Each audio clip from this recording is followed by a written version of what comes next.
What's going on, Second Baseman Bros family?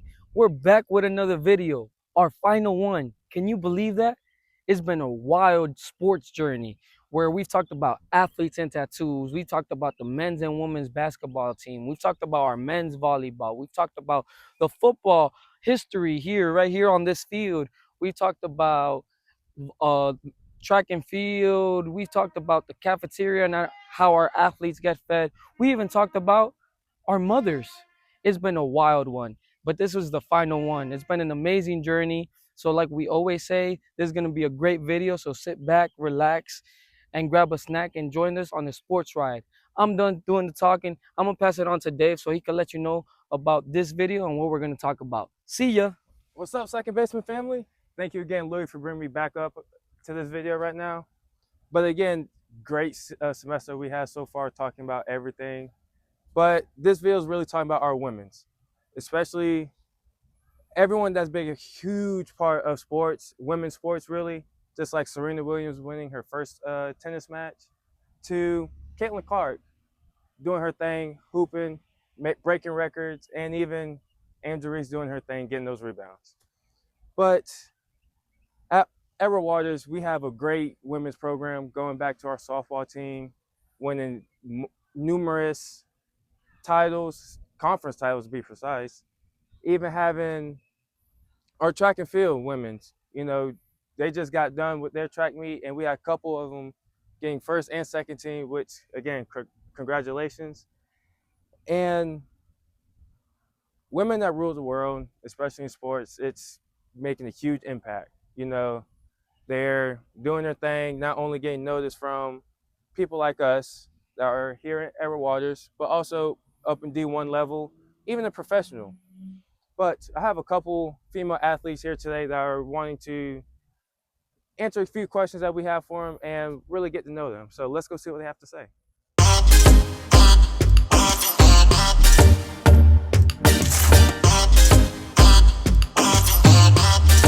All right, Tiger Nation. So, I'm here with. My name is Nora. I'm a junior here at Edward Waters University, and I play volleyball. And the fun fact about me is I'm from Haiti. All right, so we got a couple questions. So the first question is, can you describe a typical day in your training routine? Okay, so in the morning we had weights at 6 a.m. So report there at 5:30. So I'd wake up at 5, get there at 5:30. We did weights for about an hour. So then after at 7, we had breakfast. After breakfast, I went to class at 9:30. Then I had another class at 1. So in between that, I went to the CAF and I studied. After my class at 1, I had practice at 3:30, which get there at 3. Then practice went at 5:30. Go to the CAF.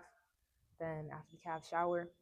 That's an hour. Now it's like what 6 o'clock, 7 o'clock. After that, I go do homework, spend my personal time with my friends, and then I was in bed by like 12 or 11. That's a long day. Yeah. Student athlete life. All right. So how do you balance your personal life and your academic commitment? So I put my homework first every time. It has to be first. Student athlete. Student athlete. Exactly. But yeah, I would do my homework, and if anything, if I do want to hang out with my friends, we'll do like a study session and stuff like that. So just making sure I do work first before I have fun. And then, what advice would you give a younger girl aspiring to be a professional athlete? I would say that you're your biggest cheerleader. Like, you're not always gonna have mom and dad with you when you come away to go to college and play.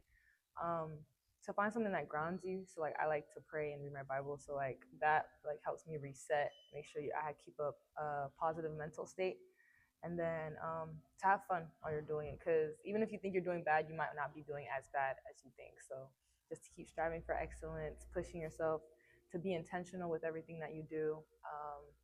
And there's always a look to things. So even if you don't feel like you look a certain type of way, like you have an attitude, you need to make sure you carry yourself with a positive energy.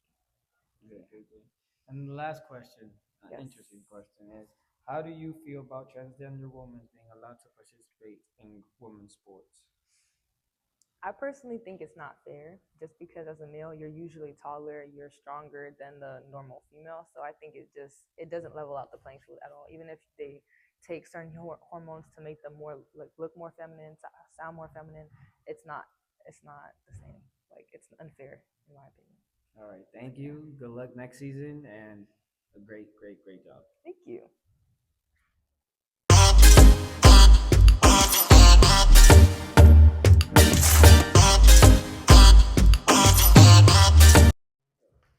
What's going on, Tigers? I'm here with. Taylor Victoria. I'm a freshman. I play volleyball, and a fun fact about me is I majored in biology to hopefully become an animal behaviorist. Yeah. Wow. Yeah. So I have a few questions for you. Question one is, what inspired you to start playing your sport, volleyball? My mom inspired me. She really wanted me to play volleyball. I was really against it at first because I said I wasn't going to wear those short shorts and have to bend over and all that stuff like that. I was really against it. But she really wanted me to play. It was either modeling or volleyball. And I just thought it'd be more adventurous, I guess you can say. You can do more. And she was just really practically begging me to play. And I was like, okay, because she said she wants a house full of athletes. So my mom inspired me to play. And here, you're playing at Edward Waters. Exactly, and in college now. Another question is, who's one of your role models growing up, and how did they influence you? I have two role models: my older sister Joanna and my brother Warren. My older sister Joanna inspired me because, with her being my older sister, she always like helped me to like a standard with like accountability. And then my older brother, he inspired me because he's really talented in the sport that he plays, and I always wanted to, I guess you could say, be like him and like inspire people because he inspires a lot of people through his actions and the things that he does for other people. So I just always wanted to do that in the world. Lead by example, huh? Exactly. Another question is, what has been the most challenging moment in your athletic career so far? So far, so in high school, I guess you can say my senior year, my rotator cuff was on the verge of tearing, so I had to sit out my senior night game, and I think that was my most challenging because that was my last home game also. So like that was my most challenged like spiritually because I was really trying to find myself, I guess you could say, of why it happened to me directly as well as for athletic wise. But I was able to get through it and now I'm here playing. And so the last question is, how do you feel about transgender women being allowed to participate in women's sports? I feel like it's just vaguely, it shouldn't happen, honestly, because there's a sport, I guess you can say, like, yeah, they might claim to be a woman, but at the end of the day, they don't have everything for like a woman, I guess you can say. Like athleticism are on two different standards. The power with hitting two different standards, I just feel like it's very injury prone. That can happen. Even though like I guess you can say some teams say it's all about winning, but at the end of the day, it's also about safety and concussions will probably be given out. So. Well, again, thank you so much for being part of this video. Yeah.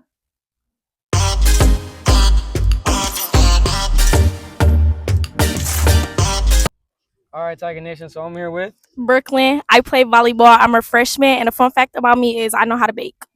All right, so I got a couple questions. The first question is, what do you love more about your sport? What I love most about my sport is that I can be a hitter. I love hitting the ball down hard. All right. Second question is, what motivates you to keep going when you feel like giving up? Just knowing that I can play volleyball. Like I'm here on a scholarship. I made it this far. I've been playing since I was in middle school, so I made it this far. So I can put my mind to anything. Last question is, how do you deal with pressure from fans, coaches? I try to zone it out. I try to be in the moment, and I try to just focus on myself and what I'm doing. Nice, nice. And the last question is, how do you feel of transgender women's being able to play women's sport? I feel like I don't really have an opinion on it for real, but I feel like I don't know. Like I don't have no opinion. I just know that it's fine. I don't care. All right, thank you.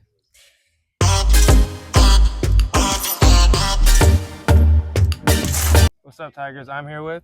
Hi, I'm Zakia. I am a sophomore. I play volleyball, and the fun fact about me is I'm a Virgo. Okay. So I have a couple questions for you. One of the questions is, what's your pregame ritual or routine? My pregame rituals, I put on my pregame music playlist on Apple Music, and I also talk to my dad. He ensures me that I got this and that I don't have to give up even when I have setbacks. And just talk to him and make sure that I know that I have support. Although I'm all the way in Florida, I have support from my family in California. So just talking to my dad and listening to music and just getting ready to mentally be prepared for whatever comes for me in the court. On the court. Okay. Another question is, what is one thing people often misunderstand about female athletes? That we just like give up when anything like a major setback happens, that we just give up, or we're not tough enough to play co-ed sports with boys. We're as strong as them as far as like mentally, obviously not physically, but we can still do it regardless of our gender. And then another question is, how do you support or uplift other women in sports? Just letting them know that we can do it, and all the possibilities that we've been and all the trials and tribulations that we've been through, we can still do our sport, or we can still do anything we put our mind to. So just reminding them that we can do it. And then the last question is, how do you feel about transgender women being allowed to participate in women's sports? Honestly, I feel like that shouldn't be allowed, just because like whether you were born a man or a female, you still have testosterone or estrogen. So like I feel like if somebody that was born a man that is trans what is it transforming into a woman, they still have that testosterone. So I feel like they're still as strong as a man. So I don't think it should be allowed, because you're still, still born with what you have. So yeah. Well, thank you again. Thank you.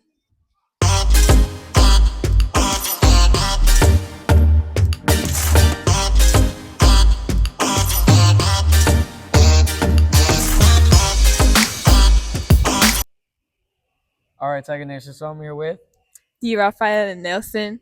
I am a junior biology scholar and I run track. A fun fact about me is I have a pet crab. Pretty cool. All right, so the first question is, what inspired you to start your journey in sport, and who were your role models? So back in middle school, like 8th grade year, I was in New York and I seen everybody playing a sport. I never played a sport in my life, never exercised, nothing. So I seen everybody was doing something. I seen tracks that I can run, but I was scared to do it in New York because it was cold. I waited till I moved to Miami like 9th grade year, and then I tried out. I quit. I did. It was hard. I didn't get through the warm up. But hey, I'm doing track in college now. All right. What challenges have you faced as a woman in your sport, and how did you overcome them? Um, so I want to say when I started track, I sucked. Like everybody was always 200 meters ahead of me. Like I was getting made fun of, but I still showed up to practice every day. Like shin splints, couldn't walk. I couldn't walk. I couldn't go up the stairs. Nothing. Like every other girls on the team, they was sprinters. They was like moving. It's Miami. People back home they be moving, and I didn't get good until my senior year. But I told myself like, why not? Like I could do this. Not because you see other females are doing it and you're not where they at and you're not running the same event that they are. You could be good at your own thing. You don't have to follow everybody else. Basically. All right. And then how do you balance training, competition, and life out of sports? Well, life is training basically. Cause wake up, go to class, then got weights. After weights, eat, go to practice. After practice, go to sleep, go to work. Same thing. But basically my friends are basically my teammates. So we make that work. When we don't have practice, we make something work. Gotta do what you gotta do. A student first though. Student athlete. But student first. Student athlete. But student first. Exactly. Student comes first, and athlete. Yeah. But it's hard. It's hard to be a student athlete, especially in college. High school was easy because all you had to worry about the afternoon practices, but here like practices is throughout the day, and it's a lot. You come from practice, you go to class. After class, you got practice again. It's hard, but you push through because you got a goal, you got a mindset, you got something in your mind that you want to do. You're pushing through, basically. I like it. And then the last question is, how do you feel about transgender women being able to play in a women's sport? Um, I have personally, I have no um I don't have a personal agenda against them, but I would say like, okay, I'm gonna speak for my sport.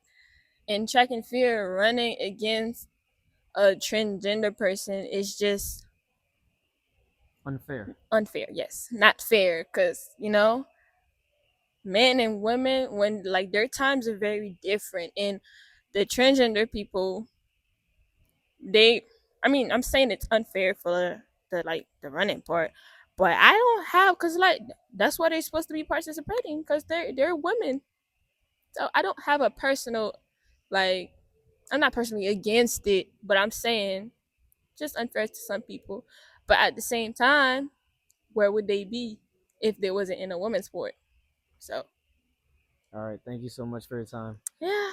Hi. All right, second baseman bro family. So before we continue with our interviews about women's sports, we're gonna talk about our best moments here.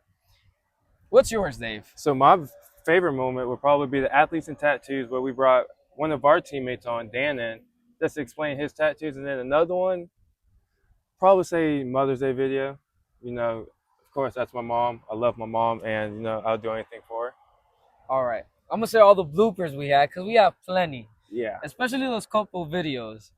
Our fans didn't see it, but we got them in our memory. yeah, that's definitely one of my top 5. All them bloopers was hilarious. The best times, especially making this content with y'all boys. Yeah, and then definitely my Mother's Day video because Mama means a lot, and without her, I wouldn't be here. So, But let's get back with these interviews. So I'm here with Abigail Watts. I'm a freshman and I do track. And a fun fact about me is I like dogs. Okay, I like dogs too. That's cool. So I have a couple questions for you today. One of the questions is, what changes would you like to see in women's sports in the next 5 to 10 years? The changes I would like to see in women's sports is for them to have as much support as men do, as much funding. And I just think that men and women together, like the sports, like I just think that it should be more equal because we put in the same amount of work as men. Another question is, how do you stay motivated during a tough season or after a tough loss? Um, I stay motivated knowing that I've been doing this sport for approximately 9, 8 years. There are always gonna be ups and downs. It's sport, it's life. I just have to regroup, come again. No, it's never the end until I decide to put it down. Yeah, Just keep pushing. keep pushing. Another question is, what advice would you like to give to young girls aspiring to go pro or compete at a higher level? The advice I like to give them is to never give up. Like sometimes you're gonna face like walls, like it's just gonna seem like the end, but it's never the end unless you want it to be the end. I personally faced that before I came to college. I thought I was done with the sport, but it's never done unless you want it to be done. And there's always a way out. Just give it your best. That's it. And then the last question that we ask everyone is, how do you feel about transgender women being allowed to participate in women's sports? I personally, I don't have anything against LGBTQ. That's what it is. Something like that. Yeah, I don't have anything against it, but I personally don't think it's fair. Um, the genetic makeup, all of that is Mhm. not the same, so I don't think we should be competing against them. But yeah, yeah. Well, again, thank you again. You're welcome. Thank you.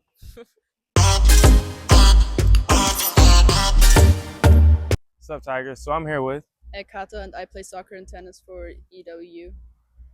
So I have a couple questions for you. One of the questions is, what changes would you like to see in women's sports in the next 5 to 10 years? That the players definitely get more money because now they barely get paid. But for now, it's just like people don't like watching women play sports. So I hope that changes. And yeah, then we get more money and more people watch us. I would say that's it. Another question is, how do you recover physically and mentally after a loss or injury? So I would definitely go to the trainer's room, just get your rehab in, and mentally, I think just be strong and like see the positive things and not only the negative aspects. I would say that really helps. And then the last question, or two more questions, is, what does mental toughness mean to you, and how do you build it? I think you have to be strong and not cry after a loss or something like that. just see the positive things, and you just build it. I think nobody's born with it. Some people have it, but you still have to build it. So just try to see the positive things and try to help your teammates with that. And then the last question that we ask everyone is, how do you feel about transgender women being allowed to participate in women's sports? I feel like it's fair until a certain point. Like when they take the hormones of the males, I feel like that's when it should stop, because it's a fact that men's are just stronger than women's.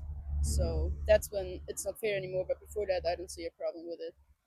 Well, thank you for your time. No problem. What's up, Tiger? So I'm here with. Queen. I'm a senior in psychology. And fun fact about me, I have over 50 tattoos. 50? Yeah, they're all. Jeez. Yeah. So I have a couple questions for you. One of the questions is, how do you stay mentally strong during a tough competition or a setback? Usually it's just understanding that I can always get better from it and I can improve and learn from the mistake that I made. Okay. Another question is, how do you handle criticism on social media or in the public eye? I just ignore it, honestly. I'm comfortable with where I'm at and where I'm going. So, yeah. Pretty cool, pretty cool. Another question is, what challenges have you faced as a woman in your sport, and how do you overcome them? I think mainly just being doubted in a lot of ways, and Mm-hmm. not getting the respect that I feel like I deserved most of the time. And to combat it, I just play my hardest and do my best, try and prove it to them that way. Pretty cool. So the last question that we ask everyone is, how do you feel about transgender women being part of women's sports? It's really weird because it's definitely like it's controversial in a lot of ways, and it's a lot. It's a lot to debate about it. So I'm just neutral. I'm just here. Whatever works for everyone, I guess. Most people. Well, thank you for your time. All right, Tiger Nation. So I'm here with. Lara Fierig. I'm a sophomore at Edward Waters and I'm playing soccer and tennis. And the fun fact about me is that I started playing tennis like literally the first time last year in spring semester. And she made the team. All right, so I got a couple questions. So, have you ever faced gender-based challenges in your sports, and how did you handle them? Definitely, yeah, because at a certain age you separate men and women due to biological reasons. Men become like stronger, faster. It's harder to keep up as a girl basically when you get older, which is hard. Specifically when you play in the same team. I played in a like mixed team until the age of 14, I think.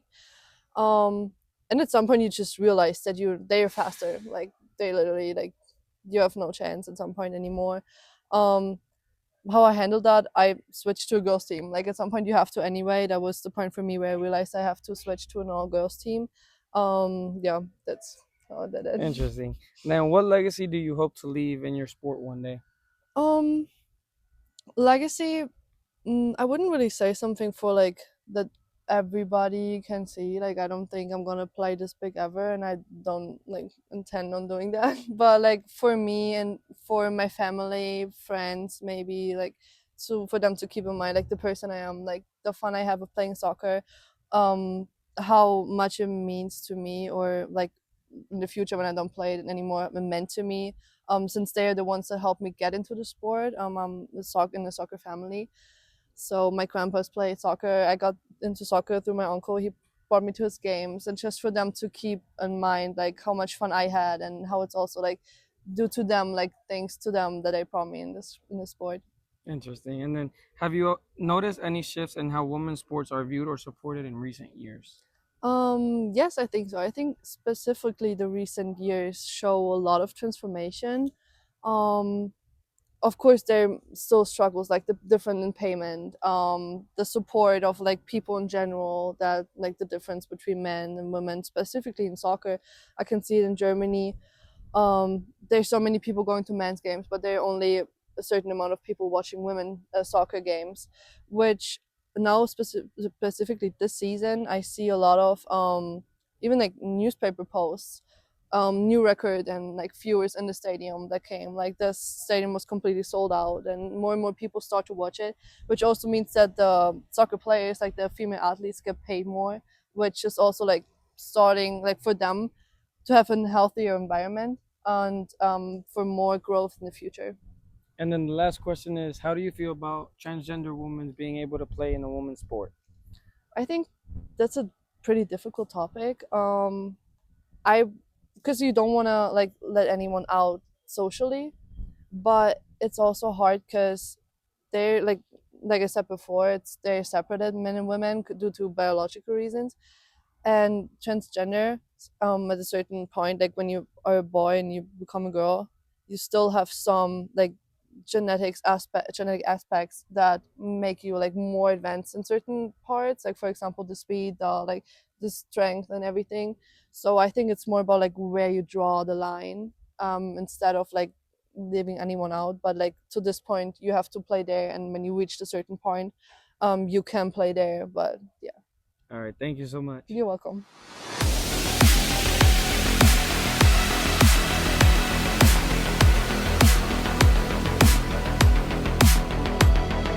Have you been paying a gym membership? For what? We have the Wellness Center.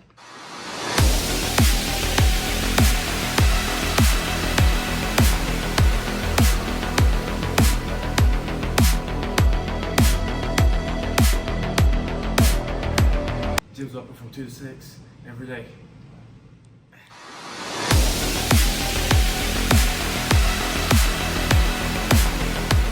Ever heard of the NEST and what it stands for? The NEST stands for the Nurturing Empower Student Tigers. The NEST is for the student athletes who are wanting a clear mindset and some peace and quiet from all the ruckus that they do dealing with sports. The NEST is made by the Heart for Mind. Is also a QR code underneath the building. For more information, go ahead and scan that QR code. And for our athletes, good luck.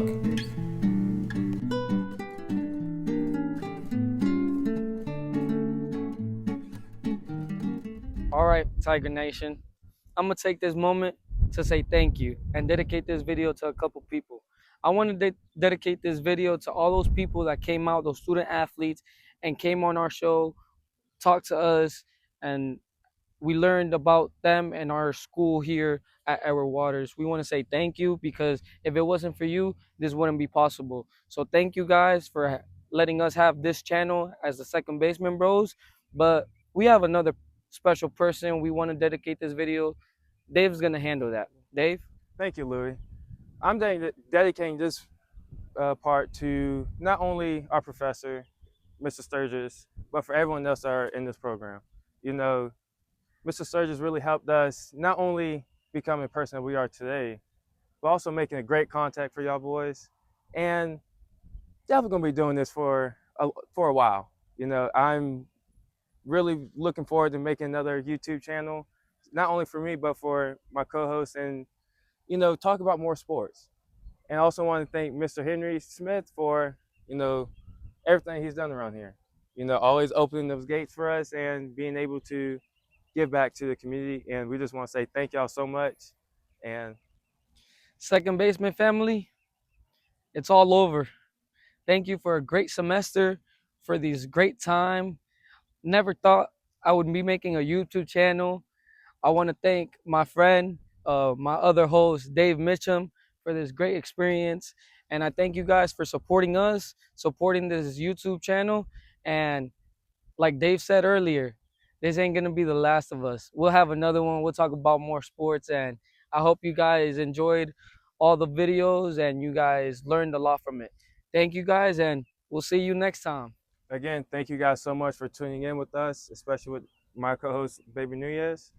And again, job's not finished, right? We're going to have another podcast, and hope you guys tune in for that one too. Second Baseman Bros, out.